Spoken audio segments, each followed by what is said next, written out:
Ассаламу алейкум, бүгін сіздер менен Қарақалпақ халқының ерте заманлардан, ата-бабаларымыздан бізге шекем жетіп келген милли мирасларымыздың бірі болған Қара үй хақында сөйлесетін боламыз. Қара үй көшпелі һәм ярым көшпелі халықтардың үйі болған. Қара үйдің ағаш сүйегі 3 бөлектен тұрады. Бұл решетка сияқты диуалы кереге. Иілген ағашы уық һәм жоғарыдағы домалақ ағашы болса шаңарақ деп айтылады.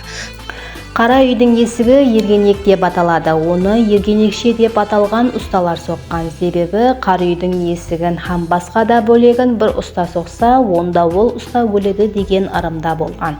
Қара үйді тикарынан хаяллар көтерген. Қара үй құрылған жер шығынды һәм от шөптен тазаланып, қара үйдің өлшемінде домалақ етіп топырақ көтерілген. Еңдәслеп қара үйдің ергенегі құрылады, кейін кереге диуалары, онан кейін шаңарақ көтеріледі. Шаңарақтың шеткі шеңберінде тесіктері болады. Оқ ағашлары оларға кіргізіліп жоғарыға көтеріледі. Кейін төменгі оқ ағашлары кереге басларына оқ бауменен байланады. Кереге диуалы бірнеше бөліктерден ібарат болып, әр бір бөлігі қанат деп аталады. Себебі олар жиналады. Қанат сияқлы ашылып жабылады. Қара үй 6, 8, 12 қанатлы болады. Қанатларды байлап тұрған бау ызба деп аталады. Оқ ағашларды бекемдеу үшін оқтың иіліп тұрған жерлері тізбе деп аталған жіппенен байланады. Қарақалпақ милли кілемдері тикарынан қой һәм ешкі жүлдерінен тоқылған. Кілемдер екі вазипаны атқарады: бекемлеу һәм безеу үшін. Қызыл басқұр һәм ақ басқұр қара үйдің бас күмбезін бекемлеу үшін пайдаланады. Қара үйдің төрінде жоғарыда тұрған тор қызыл құр деп аталады. Қызыл құр киізді бекемлеу үшін пайдаланады. Қара үйдің жоғарысына киіз жабылады. Ол екі бөліктен ібарат: алдыңғы һәм артқы бөлігі. Қызыл құр киіздің алдыңғы бөлігін байлап келеді, һәм төрде сетка пайда болады. Әттегі бұл орынды шкаф сипатында пайдаланылған. Киім, кенжек, түншіктер қойылған. Шидің сыртынан байлап тұрғаны белжіп, я болмаса сыртқы белбеу деп аталады. Қара үйдің сыртында ергенектің екі қапталында ши өңір деп аталған екі кілем безеу сипатында пайдаланылады. Қара үй сыртынан шименен қапланады. Ол екі бөліктен ібарат. Ергенекке бекемленіп, екі жақтан оралып жабылады.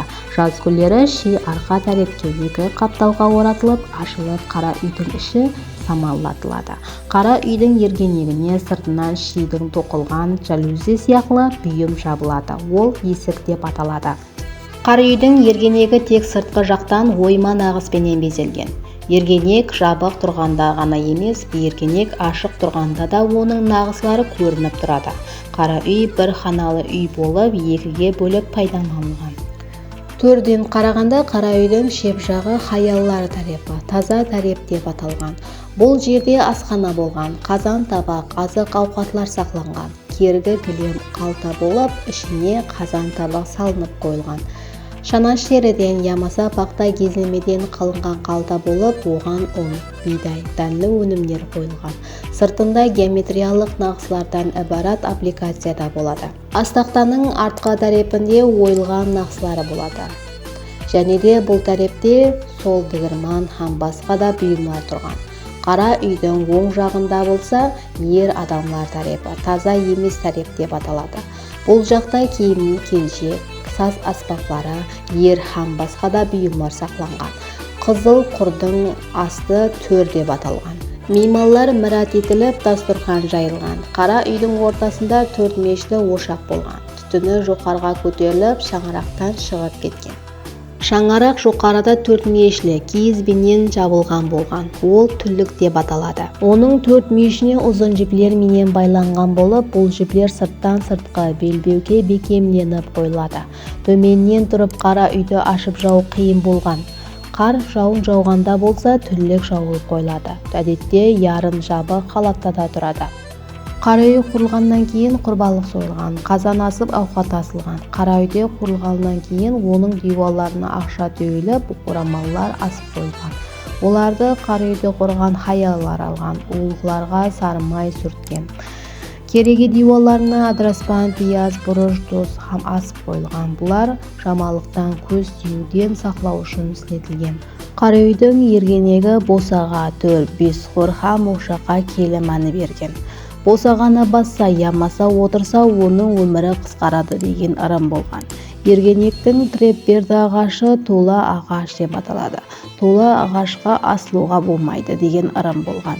Себеби жаман кабар акелген адам ушундай кылган экен.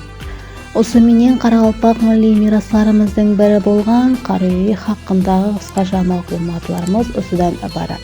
Келесі видеоларда көрүшкенче сау болуң. Видео ұнаған болса лайк басып кетеміз.